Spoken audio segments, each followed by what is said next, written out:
des ténèbres arriveront à dévier collectivement les peuples de la terre du droit chemin, la lumière qui réhabilitera le monde proviendra des Congo d'Antotela, quand, au temps prévu par le Seigneur, lorsque l'étoile de la promesse viendra au Congo central. Dans la plupart des prophéties, quand on vous dit au temps prévu par le Seigneur, ce temps c'est l'ère du Verseau. Mais ça va durer 2000 ans. Donc au cours de cette époque-là,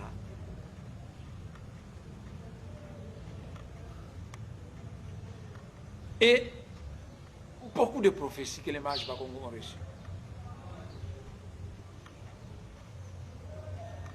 Et quand vous classez ces prophéties, ça parle de l'indépendance.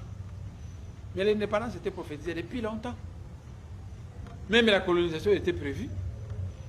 Mais il arrive des moments où le peuple s'en fout de la loi sacrée, ils ne veulent pas suivre et ils subissent.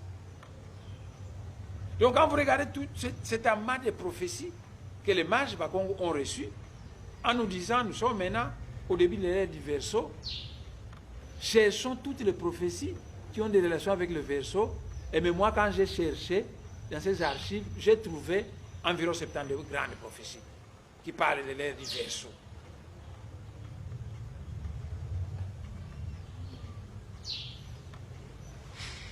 « 72 prophéties. Si on vous indiquait ces prophéties, si vous avez des autorités lucides, clairvoyantes, eh bien, vous allez constater que ces autorités prendront connaissance de ces prophéties. Parce que ces prophéties vont parler de différents événements qui vont se passer au cours de l'ère du Verseau. Les 100 premières années de l'ère du Verseau, il y a des prophéties qui parlent de ça. Des prophéties qui vont parler jusqu'à ce que nous arriverons à la fin de 2000 ans, donc vers les 4000 ans, l'ère du Verseau prendra fin. Je vais vous indiquer une des prophéties de l'ère du Verseau que les mages Bakongo avaient reçues du Seigneur à Congo. Cette prophétie, pendant des siècles, le Seigneur à Congo avait toujours utilisé la langue du Congo chaque fois qu'il donnait ses prophéties aux mages. Et ce que je viens de vous lire, c'est moi qui ai traduit en français. Mais l'original que le Seigneur avait donné est à Kikongo. D'ailleurs, vous voyez, quand j'avais décidé de diffuser cette prophétie de mage Mbemba Zulu, et bien vous voyez, ici, c'est marqué la grande prophétie du mage Mbemba Zulu. Ici, c'est en français, mais l'original c'est celui-là. Mbikoudoulou Yanembe Mbazulu. C'est ça l'original en Kikongo. Et à partir de cet original en Congo, je l'ai traduit en français. Mais les originaux, pendant des siècles, le Seigneur à Congo a toujours utilisé la langue Congo pour transmettre ses prophéties. Quand j'ai traduit une prophétie en français, il y a certaines tournures de phrases qui sont parfois difficiles à traduire. C'est pourquoi vous avez vu les derniers Congo Dieto, je mets en Kikongo, j'ai traduit en français. Comme ça, si j'ai mal traduit en français, s'il y a des gens, s'il y a des Bakongos qui connaissent mieux le français que moi, ils peuvent dire ici, la traduction pouvait un peu être ceci. Bon, je parle quand même le français d'une certaine manière, j'ai traduit, mais les choses les plus précises ont été dictées en langue. Alors, je vous ai promis de vous donner tout de suite là une prophétie. Il y en a 72. Il y a la masse de prophéties que les Bakongos ont obtenues pendant des siècles. 72 prophéties parlent de l'ère du Verseau. Et je vais vous parler d'une certaine prophétie de l'ère du Verseau. Je vais commencer par le dire en Kikongo et puis je vais le traduire en français. Comme ça, s'il y a une petite lacune dans la traduction en français, ceux qui auront entendu la version Kikongo diront quand il avait traduit là à tel endroit, on devait traduire comme ça. C'est très délicat. Hein? Quand vous avez une invocation que vous la traduisez dans une autre langue, si la traduction n'est pas correcte, le taux vibratoire de l'invocation baisse. Donc un message qu'on a dicté dans une langue donnée, quand vous la traduisez dans une autre langue, la traduction doit être impeccable, sinon vous baissez le taux vibratoire du message. Et voici la fameuse prophétie à Kikongo. Je vais tenter de faire du Kikongo français. Kinzi wa nene wa kubukwa. Quelque part dans l'espace, on s'est mis à préparer une grande fête. Lumbu lwa minti lwa solwa. Mukalankinzi wo. Et bien on avait choisi un certain parc fleurissant où devrait se passer cette fête. Mukubukulu, dans la préparation, banata biandu biampila mumpila mulumbu minti. Dans la préparation de la fête, on transporta toutes sortes de chaises dans ces grands parcs flamboyants de fleurs. Biandu biankabakala bankufi, biankabakala banda, biasanga mabeni. Certaines chaises étaient courtes, mais d'autres chaises étaient hautes. Mokinkubu Munubuya Manissa, lorsque les préparatifs prirent fin, on a mis des chaises, on a mis des tables, on a mis des repas. Lorsque les préparatifs prirent fin, les invités commençaient à venir. Les invités à la fête commençaient à venir. Umosimu bao babokula kunkinzi kumbwandi na mwanzi wa mambi.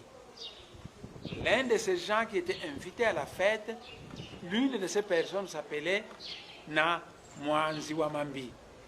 En langue Congo, Na, c'est une variante de né, qui dit monsieur, venu son excellence, son honorable, Mwanzi wa Mambi. Mwanzi, c'est la racine. Mambi, c'est le mal.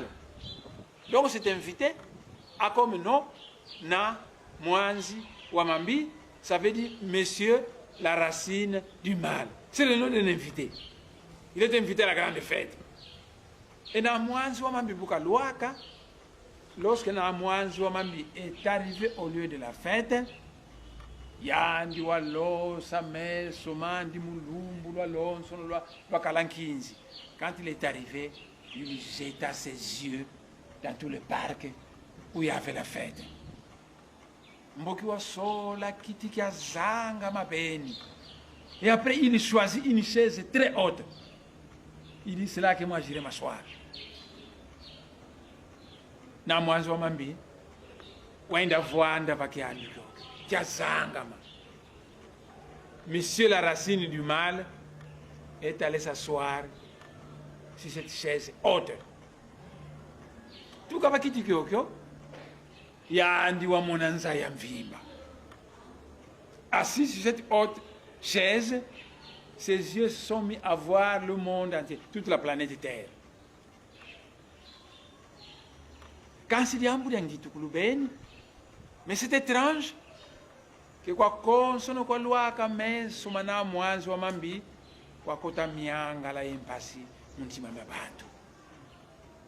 Mais c'était étrange que assis sur sa chaise là, na mwanzi wa mambi voyait tous les pays de la planète Terre.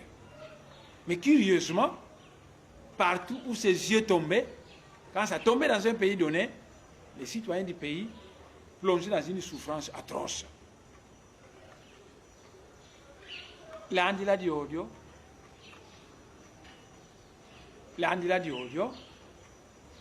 mvula, yayanti kanoka.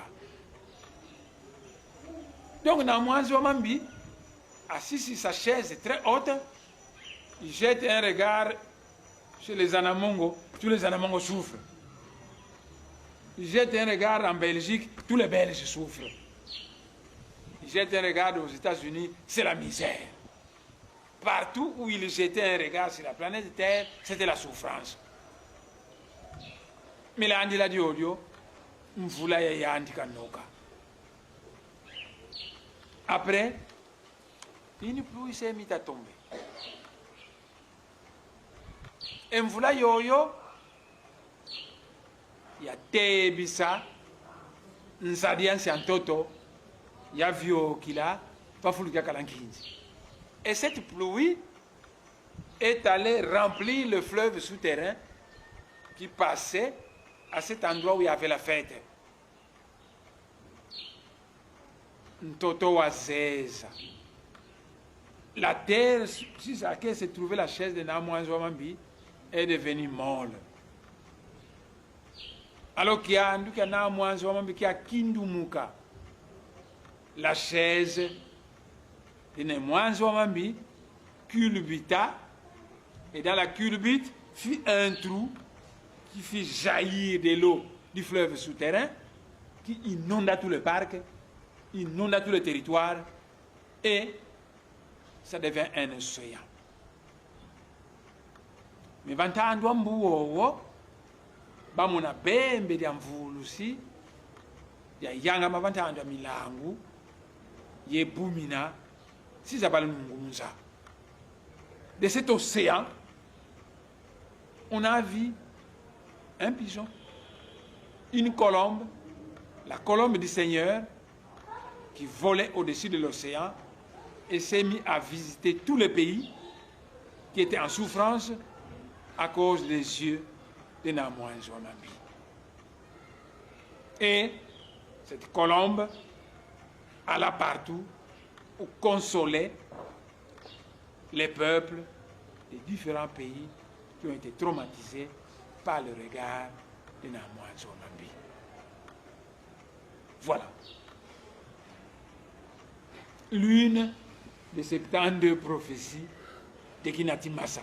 Une fois qu'on a indiqué cette prophétie, quand j'allais indiquer cette prophétie au campus, peut-être dans une autre conférence de presse, j'allais me mettre à expliquer le symbolisme qu'il y a dans ce message.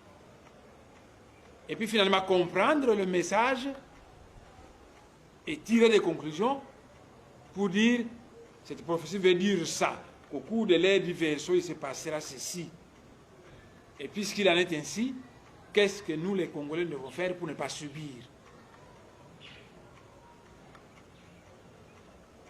Parce que ça a été une fête. Mais pourquoi une fête? On doit expliquer pourquoi une fête. Et pourquoi cette fête devait se passer dans un parc? On doit expliquer pourquoi dans un parc. On doit expliquer pourquoi dans les préparatifs de cette fête, on a mis des chaises courtes et des chaises hautes longues. Mais à qui a-t-on réservé les chaises courtes, là, les petites tailles basses là? Et à qui a-t-on réservé les chaises là, longues là, qui permettent à ces monstres de Mwanzo Mambi de venir s'asseoir et de commencer à faire souffrir toute la planète Terre par ses regards? Et on devait expliquer cet invité-là dont on nous a... Il y a eu beaucoup d'invités qui sont venus. On n'a pas voulu parler du nom des autres invités, mais il y a un invité dont on a dit que lui, il s'appelle Namwanzo Mambi, Monsieur la racine du mal. Mais pourquoi cet invité porte le nom de racine du mal, Mwanzo Mambi? Il faut expliquer. Pourquoi chaque fois que les yeux de Namwanzo Mambi tombaient quelque part, c'était la souffrance là-bas? Sans doute Namwanzo Mambi sera peut-être un symbole.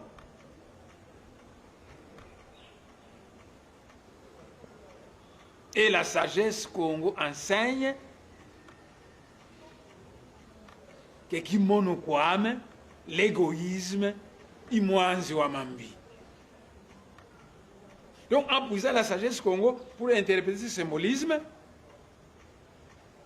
donc Namwanzo Mambi, c'était un être éminemment égoïste qui ne pense qu'à son bonheur personnel et qui fait souffrir les autres par son égoïsme. Et alors finalement, cette pluie qui se met à tomber, c'est quoi? Kinati Massa, le porteur de l'eau. La pluie, l'eau tombe. Le fleuve souterrain saturé, il jaillit et il transforme le tout en un océan. Pourquoi un océan? Et au-dessus de cet océan, on voit une colombe qui vole au-dessus de l'océan et qui s'en va visiter tous les pays qui ont été martyrisés par le regard de Namouanzi Wamambi. Pourquoi une colombe? La colombe symbolise quoi? Mais cette fameuse colombe, on appelle Bembe Diamvoulouzi. Littéralement, traduit en français, ça veut dire la colombe du Seigneur, du Sauveur. La colombe du Sauveur.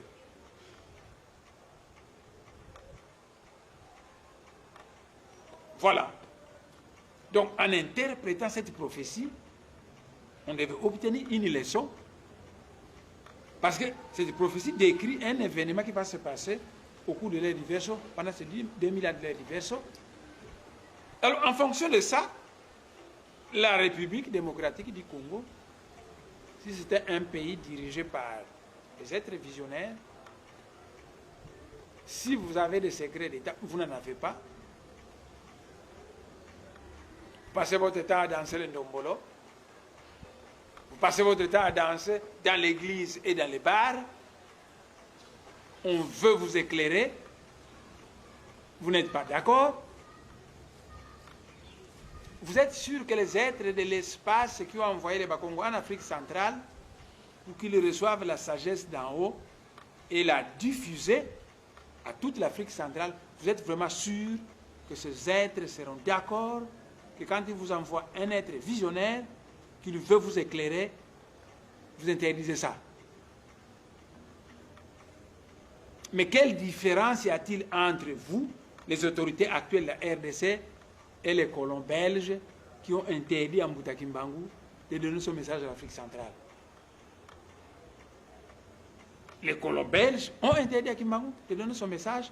Aujourd'hui, le régime en place interdit au second Kimbangu de Mwandansemi de donner 72 prophéties à l'Afrique centrale afin que l'Afrique centrale se prépare correctement pour l'ère du Verseau, parce que quand l'Afrique centrale deviendra saint, il va envoyer un sang saint dans toute l'Afrique. Vous nous interdisez. Voulez-vous que je vous dise la vérité? Mais si je vous dis la vérité, vous ne pouvez pas la supporter.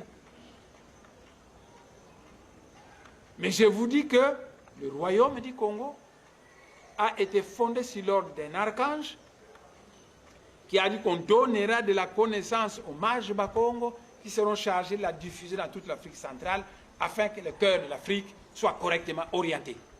Et quand le cœur de l'Afrique sera correctement orienté, alors l'Afrique va pouvoir, le cœur de l'Afrique va pouvoir rayonner sur toute l'Afrique, et au rendez-vous du donner et du recevoir, l'Afrique aura quelque chose à donner au monde. Et quand on envoie un messager dans le Bas-Congo pour éclairer l'Afrique centrale, le régime colonial belge l'empêche de fonctionner. Maintenant qu'au début de l'ère du Verseau, parce que le Seigneur à Congo a dit au Bas-Congo dans le lointain passé qu'à chaque grand tournant de l'histoire, je vous enverrai une âme d'élite qui viendra vous guider. L'âme d'élite de l'époque actuelle, Saint-Laurent Mbouta Kimbangu l'a dit. Et pendant qu'il veut aller au campus, pour informer l'Afrique centrale, on l'interdit. Vous savez ce qui va arriver? Vous êtes capable de supporter ça? Je ne sais pas qu'est-ce que vos politiciens vont dire. Mais je vous assure, le monde céleste avait juré de chasser les colons dans ce pays, parce que ce colon ne permettait pas à Mbouta Kimbangu et sa suite de donner le message que Dieu leur avait donné à l'Afrique centrale. Et si vous continuez à m'interdire de fonctionner, le monde céleste prendra la même décision. Ils pourront faire éclater ce pays en plusieurs États indépendants. Dans ce cadre, le Congo central devient indépendant et le message que le Seigneur Congo va donner au Bas-Congo va être diffusé au Congo central et diffusé en Afrique centrale. ne poussez pas les êtres d'en haut d'arriver à cette conclusion.